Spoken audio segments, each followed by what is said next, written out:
দর্শক, আপনাদের মনে আছে নিশ্চয়ই ঈদের আগে ঢাকা টাঙ্গাইল এবং যমুনা সেতু যে মহাসড়কটি রয়েছে সেই মহাসড়কে যানজটে যারা বাড়ি ফিরেছেন তাদের অবস্থা ছিল একেবারেই নাকাল। যদিও এখন যারা ফিরে আসছেন কর্মস্থলের উদ্দেশ্যে তারা অনেকটা নির্বিঘ্নেই ফিরতে পারছেন, কারণ যানজট একেবারেই নেই বললে চলে। তবে যাত্রীদের যেরকম চাপ রয়েছে, গণপরিবহন পর্যাপ্ত নেই, এরকম কিছুটা অভিযোগও পাওয়া গেছে। এ বিষয়ে আমরা আরও বিস্তারিত জানবো। টাঙ্গাইলের পৌলি থেকে এ বিষয়ে বিস্তারিত জানাতে আমাদের সঙ্গে যুক্ত আছেন সহকর্মী কাউসার আহমেদ। চলে যাচ্ছি তার কাছে। কাউসার, আমরা বলছিলাম যে গণপরিবহনের সংকট রয়েছে, বাস স্ট্যান্ডে ভোগান্তি কিছুটা কমে আসলো কি? বিস্তারিত জানাবেন।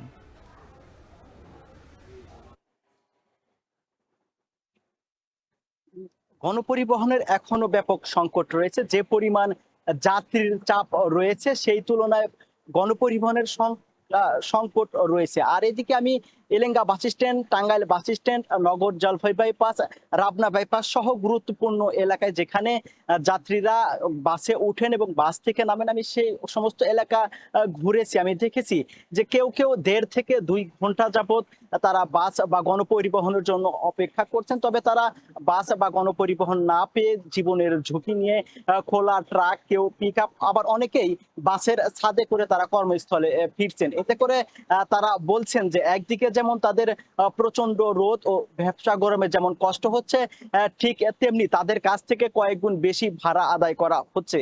তারা বলছিলেন যে স্বাভাবিক সময়ে বাসের আসন নিয়ে ঢাকায় যেতে সর্বোচ্চ 1.5 থেকে 200 টাকা ভাড়া লাগলেও আজকে তাদের কাছ থেকে 5 থেকে 600 টাকা ভাড়া আদায় করছে তারা।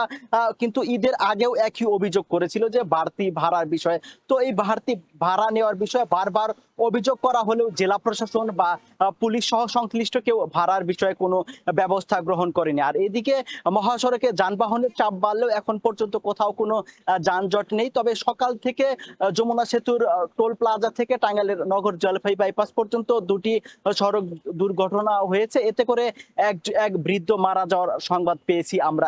আর এছাড়াও নগর জলপাই যে বাসের পেছনে যে ট্রাকের সংঘর্ষ হয়েছে, এতে করে ওই এলাকায় থেমে থেমে প্রায় 1 ঘন্টার মতো যানজটের সৃষ্টি হয়েছিল। এখন আবার সেখানে স্বাভাবিক রয়েছে। আর এদিকে টাঙ্গাইলের পুলিশ সুপার জানিয়েছেন যে তারা মহাসড়কে দায়িত্ব পালন করেছেন। আর এদিকে গেল রাত 12টা পর্যন্ত যমুনা সেতুতে প্রায় 38,000-এর অধিক যানবাহন পারাপার হয়েছে। তো এই ছিল আমার কাছে মহাসড়কের সবশেষ তথ্য।